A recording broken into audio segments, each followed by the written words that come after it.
everyone, today I am going to discuss about the practical of class 12 PN junction diagram. दोस्तों अभी ये जो apparatus है हमारे पास में, इस apparatus के लिए हमें किसी चीज एक चीज की जरूरत पड़ेगी, वायर्स की। और ये जो वायर्स है, इन वायर्स को हम कहते हैं प्रोब्स कहते हैं। ये दो तरीके के प्रोब्स होते हैं, दो कलर के वायर मिलेंगे, एक रेड कलर का वायर मिलेगा और यहाँ पर एक ब्लैक कलर का वायर मिलेगा। ये जो apparatus है, इस apparatus में हम देखते हैं कि रेड कलर का वायर रेड, इसमें रेड पॉइंट का रेड और ब्लैक वाला जो पॉइंट रहेगा उसको ब्लैक वाले पॉइंट पर हम इंसर्ट करेंगे। ओके, ये जो एक्सपेरिमेंट हम जब करते हैं उस समय हम यहाँ पर यूज़ करेंगे एक मैनुअल। ये हमारा पीएन जंक्शन डायोड का मैनुअल है। इस मैनुअल में आप लोग देखोगे थ्योरी है यहाँ पर, और उसके बाद में थ्योरी के बाद में डायग्राम दिया है, फिर हमें ऑब्जर्वेशन टेबल दिया रहेगा और उसका ग्राफ प्लॉट करना है। ये जो ग्राफ है ये कैरेक्टरिस्टिक ग्राफ है वोल्टेज और करंट के बीच में। अब उसके बाद में ये सेकंड वाला ग्राफ है, तो ये यहाँ पे रिवर्स बायस वाला है। ठीक है, ये जो एक्सपेरिमेंट में आप देख पा रहे हो, इस एक्सपेरिमेंट ये जो हमारा सेटअप आप देख रहे हो, इस सेटअप में यहाँ पे फॉरवर्ड लिखा है और यहाँ पे रिवर्स लिखा है। इसका मतलब क्या है कि पीएन जंक्शन डायोड जो होता है वो दो इसमें काम करता है, एक फॉरवर्ड बायस में काम करता है और एक रिवर्स बायस में काम करता है। फॉरवर्ड बायस का मतलब ये होता है कि जब भी हम बैटरी का टर्मिनल पीएन जंक्शन में देखोगे, ये यहाँ पर पी टर्मिनल होता है और ये एन टर्मिनल, जहाँ पर लाइन लगी होती है वो एन होता है और जहाँ पे लाइन नहीं है वो पी है। तो बैटरी का पॉजिटिव टर्मिनल पी के साथ में कनेक्ट होता है, तब हम उसे कहते हैं फॉरवर्ड बायस। और रिवर्स बायस में क्या होता है, बैटरी का पॉजिटिव टर्मिनल एन के साथ में कनेक्ट होता है, तब हम उसे कहते हैं रिवर्स बायस कहते हैं। अभी हम सबसे पहले कैरेक्टरिस्टिक स्टडी करेंगे फॉरवर्ड बायस का, तो हम मैनुअल का यूज करेंगे। तो मैनुअल में अगर आप देख सकते हो हमारे पास में एक डायग्राम दिया है, सर्किट डायग्राम, और इसी सर्किट डायग्राम का यूज करके हम यहाँ पर कनेक्शन बनाएंगे। तो हम सबसे पहले कनेक्शन बनाएंगे फॉरवर्ड बायस का कैरेक्टरिस्टिक को स्टडी करने के लिए फॉरवर्ड बायस का कनेक्शन। ठीक है, तो अब ये कनेक्शन में देख सकते हो हमारे पास में डीसी आउटपुट वोल्ट का बैटरी है। ये डीसी आउटपुट वोल्ट यहाँ पर जा रहा है वोल्ट मीटर के पॉजिटिव को, यहाँ पर बैटरी का नेगेटिव भी वोल्ट मीटर के नेगेटिव को, और यही नेगेटिव यहाँ पर जा रहा है एमीटर के नेगेटिव को। यहाँ पर आप देखोगे एन टर्मिनल यहाँ पर जा रहा है पॉजिटिव को। तो ये जो सर्किट डायग्राम जो दिया है, इसी सर्किट डायग्राम के आधार पर हम यहाँ पर कनेक्शन बनाएंगे। तो हमारे पास में देखेंगे यहाँ पर एक वोल्ट मीटर दिया है, एक एमीटर दिया है, और उसके बाद में ये नॉब मतलब यहाँ पर रेजिस्टेंस है, ये रियोस्टेट है। इस रियोस्टेट से हम वेरी करेंगे तो वोल्टेज और करंट। अच्छा, सबसे पहले ये प्रैक्टिकल करने से पहले मैं ये एक चीज बताना चाहूंगा आप लोगों को। ये जो वोल्ट मीटर है, इस वोल्ट मीटर में रीडिंग्स देखो, यहाँ पर दो तरीके के रीडिंग्स मिलेंगे। ये ऊपर में एक रीडिंग रखा है और यहाँ पर देखो नीचे में एक रीडिंग, मतलब 0, 5, 10, 15, 20 ये एक रीडिंग है। ऊपर में 0.5, 1, 1.5 वो 2 लिखा है। ये वोल्ट मीटर यहाँ से, फिर उसके बाद में ये है हमारा पास एमीटर। ठीक है, तो हम यहाँ पर सबसे पहले कनेक्शन बनाएंगे फॉरवर्ड बायस के लिए। फॉरवर्ड बायस के कनेक्शन में हम देखेंगे, सबसे पहले हम क्या करेंगे, ये डायग्राम में देखते हैं। डायग्राम में क्या किया गया है, वोल्ट मीटर कनेक्ट किया है बैटरी के पॉजिटिव से और यहाँ पर नेगेटिव से। तो ये मैंने यहाँ पर वोल्ट मीटर को सबसे पहले कनेक्ट करूँगा पॉजिटिव और बैटरी के पॉजिटिव से, और यहाँ पर वोल्ट मीटर का जो नेगेटिव रहेगा वो रहेगा यहाँ पर बैटरी के नेगेटिव से। ओके, तो हमने यहाँ पर वोल्ट मीटर को कनेक्ट किया, वोल्ट मीटर का पॉजिटिव बैटरी के पॉजिटिव के साथ, वोल्ट मीटर का नेगेटिव बैटरी के नेगेटिव के साथ में। ठीक है, अब उसके बाद में हम फॉरवर्ड बायस में हमने कहा है कि फॉरवर्ड बायस में क्या होता है, डायग्राम में हम देखते हैं मैनुअल के कि जब भी हम पी टर्मिनल बैटरी के पॉजिटिव टर्मिनल से कनेक्ट करते हैं, इससे हम कहते हैं फॉरवर्ड बायस कहते हैं। तो यहाँ पर पी टर्मिनल बैटरी का पॉजिटिव के साथ में कनेक्ट कर दिया, तो ये हमारा यहाँ पर फॉरवर्ड बायस में कनेक्शन हो रहा है।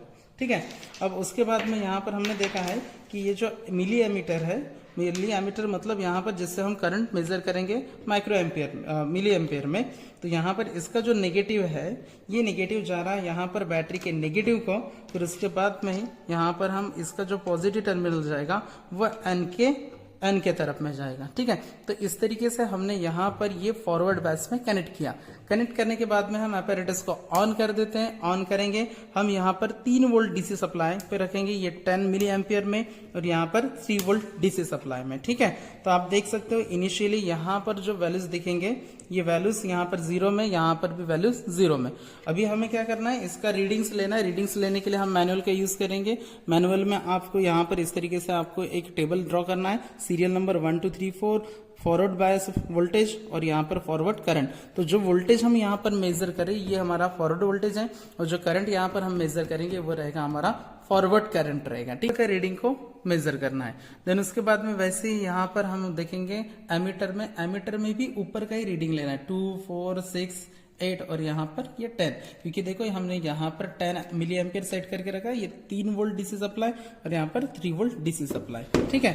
अभी हम इसका रीडिंग लेंगे तो हमें क्या करना है, यहाँ पर इनिशियली हम देखेंगे तो धीरे धीरे हम जब रीडिंग लेंगे तो एक एक पॉइंट के लिए आप देखोगे, अब एक एक पॉइंट में जैसे अगर आप देखोगे तो यहाँ पर धीरे धीरे करंट को हम बढ़ाना स्टार्ट करेंगे। करंट जैसे जैसे वोल्टेज को बढ़ेगा वैसे वैसे यहाँ पर भी देखोगे करंट भी धीरे धीरे बढ़ते जाएगा। अब ये दोनों की तरफ हम ऑब्जर्व करेंगे कि धीरे धीरे वोल्टेज बढ़ेगा वैसे ही करंट बढ़ेगा, जैसे जैसे वोल्टेज बढ़ रहा है वैसे वैसे फिर करंट, आप देखोगे वोल्टेज ज्यादा बढ़ रहा है और करंट यहाँ पर धीरे धीरे बढ़ रहा है। फिर उसके बाद में जैसे जैसे हमने वोल्टेज बढ़ाएंगे धीरे धीरे करंट बढ़ा और उसके बाद में एकदम से वोल्टेज हाई हो गया और करंट एकदम से थोड़ा स्लाइटली बढ़ गया, ठीक है। तो इस तरीके से हमें रीडिंग नोट डाउन करना है। अब हम क्या करेंगे, ये जो रीडिंग नोट डाउन करेंगे, इस रीडिंग नोट डाउन करने के बाद में ग्राफ प्लॉट करेंगे तो ग्राफ हमें कुछ इस तरीके से ग्राफ मिलेगा और ये ग्राफ रहेगा हमारा फॉरवर्ड बायस का, ठीक है, ओके। उसके बाद में हम डिस्कस करेंगे रिवर्स बायस में। रिवर्स बायस के लिए हम क्या करते हैं, सबसे पहले इसे ऑफ कर देते हैं, पूरे कनेक्शन निकाल लेते हैं, फिर रिवर्स बायस का कनेक्शन करेंगे, ठीक है। ये मैंने पूरे प्रोब्स निकाल दिया हूं और यहाँ पे मैंने रख दिया। रिवर्स बायस का कनेक्शन करने के लिए हमें क्या करना है, रिवर्स बायस के डायग्राम की तरफ में जाएंगे, सर्किट डायग्राम देखते हैं रिवर्स बायस का। रिवर्स बायस का सर्किट डायग्राम में हम देखेंगे तो इस तरीके से ये जो कनेक्शन बनाया है रिवर्स बायस का वैसे ही कनेक्शन हमें बनाना है। तो सबसे इजीएस्ट वे क्या होता है, सबसे पहले हम वोल्टमीटर को कनेक्ट करते हैं बैटरी के साथ में। तो वोल्टमीटर का जो पॉजिटिव रहेगा, वोल्टमीटर के पॉजिटिव को यहाँ पर बैटरी के पॉजिटिव के साथ में कनेक्ट कर दिया, फिर उसके बाद में वोल्टमीटर के नेगेटिव को बैटरी के नेगेटिव के साथ में कनेक्ट कर दिया। तो ये वोल्टमीटर हमारा यहाँ पर कनेक्ट कर दिए हमने। और एक बात हमेशा याद रखिएगा, वोल्टमीटर को जब भी हम कनेक्ट करते हैं तो वोल्टमीटर हमेशा पैरेलल में कनेक्ट होता है और करंट मतलब एमीटर जो रहता है वो हमेशा सीरीज में कनेक्ट किया जाता है। हम यहाँ पर स्टडी करेंगे रिवर्स बायस में। तो रिवर्स बायस में देखो ये जो ए लिखा है मतलब ये पी साइड हो गया और ये के लिखा है मतलब एन साइड हो गया। जिस साइड में आपको लाइन दिखाई दे रहा है ये लाइन मतलब हो जाता है एन साइड का लाइन। अभी हम यहाँ पर क्या करेंगे, सबसे पहले कनेक्शन रिवर्स बायस का करने के लिए तो हमें पता है एन टर्मिनल जो रहेगा वो बैटरी के पॉजिटिव टर्मिनल को कनेक्ट होता है। तो यहाँ पर हमने कनेक्ट कर दिया, ठीक है, ये रिवर्स बायस में होता है। फिर उसके बाद में हमें पता है कि जैसे हम सर्किट डायग्राम की तरफ में देखेंगे तो यहाँ पर देखो ये मिली एमीटर का नेगेटिव किसको जा रहा है, बैटरी के नेगेटिव को। तो सबसे पहले हम वही करेंगे, यहाँ पर मिली एमीटर मतलब ये एमीटर यहाँ पर करंट जो मेजर कर रहा है माइक्रो एम्पियर में मेजर करेंगे। तो इसका नेगेटिव को हम यहाँ रख देंगे। अभी बचा कौन सा कनेक्शन, तो यहाँ पर देखो रिवर्स बायस का पी टर्मिनल जो रहेगा वो यहाँ पर एमीटर के पॉजिटिव टर्मिनल को जाएगा। तो इस तरीके से हमने यहाँ पर कनेक्शन किया, ठीक है। तो फिर से एक बार कनेक्शन बताएंगे, कनेक्शन निकाल रहे हैं पूरा और रिवर्स बायस का कनेक्शन फिर से बता रहे हैं, आप लोग को समझ में आ जाना चाहिए इसलिए, ठीक है। ये एन टर्मिनल है, रिवर्स बायस का एन टर्मिनल किससे कनेक्ट होगा, बैटरी के पॉजिटिव एंड से कनेक्ट होगा। फिर उसके बाद में यहाँ पर देखो ये है जो एमीटर है, ये एमीटर का एन टर्मिनल जो एमीटर का जो नेगेटिव टर्मिनल रहेगा वो बैटरी के नेगेटिव टर्मिनल को जाएगा। और बचा यहाँ पे ये जो पी टर्मिनल है ये पी टर्मिनल एमीटर के यहाँ पे पॉजिटिव टर्मिनल को जाएगा। तो इस तरीके से हमने रिवर्स बायस का कनेक्शन किया है। कनेक्शन करने के बाद में हम apparatus ऑन करना है। ऑन करने के बाद में यहाँ पर जो मेजर करेंगे करंट माइक्रो एम्पियर में मेजर करेंगे, इसलिए हम 100 माइक्रो एम्पियर पे रखेंगे, 30 वोल्ट पे रखेंगे और यहाँ पर 30 वोल्ट डीसी सप्लाई पे रखेंगे, ठीक है। फिर वही प्रैक्टिकल हमें करना है। अब यहाँ पर इनिशियली हम इसको 0 पे सेट कर देते हैं, 0 पे आ गया। 0 पे सेट होने के बाद में हमें यहाँ पर देखोगे तो रीडिंग्स जो लेनी है वो नीचे वाला रीडिंग्स लेना है, मतलब 5, 10, 15, 20, 25। वैसे यहाँ पर एमीटर का जो भी रीडिंग लेंगे तो वो रहेगा 10, 20, 40, 60, 80 और ये 100 जो दिखाई दे रहा है वही रीडिंग हमें मेजर करना है। और इसी रीडिंग को मेजर करेंगे तो हम क्या करते हैं, धीरे धीरे इस नॉब को बढ़ाते हैं, धीरे धीरे करंट वोल्टेज बढ़ते जाएगा। तो आप देखोगे यहाँ पर करंट भी बढ़ रहा है, धीरे धीरे जैसे जैसे वोल्टेज बढ़ रहा है वैसे करंट भी बढ़ रहा है। यहाँ पर देखो हमने यहाँ पे अगर 10 पे आ गए तो यहाँ पर आप देखोगे ये 20 पे करंट आ गया, ठीक है। वैसे ही हमने यहाँ पर अगर मैं 15 पे आ गया तो करंट यहाँ पर देखो 40 माइक्रो एम्पियर पे आ गया। वोल्टेज जैसे जैसे बढ़ाएंगे वैसे वैसे करंट भी यहाँ पे बढ़ रहा है, बट यहाँ पर देखो वोल्टेज एकदम से बढ़ा, करंट सडनली यहाँ पर इंक्रीज हो गया। तो ये सब रीडिंग जो रहेगा हम यहाँ पर नोट डाउन करेंगे, और नोट डाउन करने के लिए यहाँ पर देखो ये जो ऐप हमारे पास में मैनुअल है, यहाँ पर रिवर्स वोल्टेज लिखेंगे, यहाँ पर रिवर्स करंट का वैल्यू लिखेंगे। उसके बाद में ग्राफ प्लॉट करेंगे। ग्राफ हमें कुछ इस तरीके से मिलेगा। ये जो ग्राफ प्लॉट करेंगे, करंट माइक्रो एम्पियर में लेना है, वोल्टेज वोल्ट में लेना है, और ग्राफ कुछ इस तरीके से हमें देखने के लिए मिलेगा। तो ये जो है ग्राफ हमारा रहेगा रिवर्स बायस का ग्राफ रहेगा। ठीक, तो इस तरीके से हमें पीएन जंक्शन डायोड के कैरेक्टरिस्टिक को स्टडी करना है, और ये जो जैसे कनेक्शन बनाया है वैसे ही कनेक्शन हमें बनाना है, और यहाँ पर जो सर्किट डायग्राम दिया है और जो मैनुअल दिया है उसे ही हमें फॉलो करना है।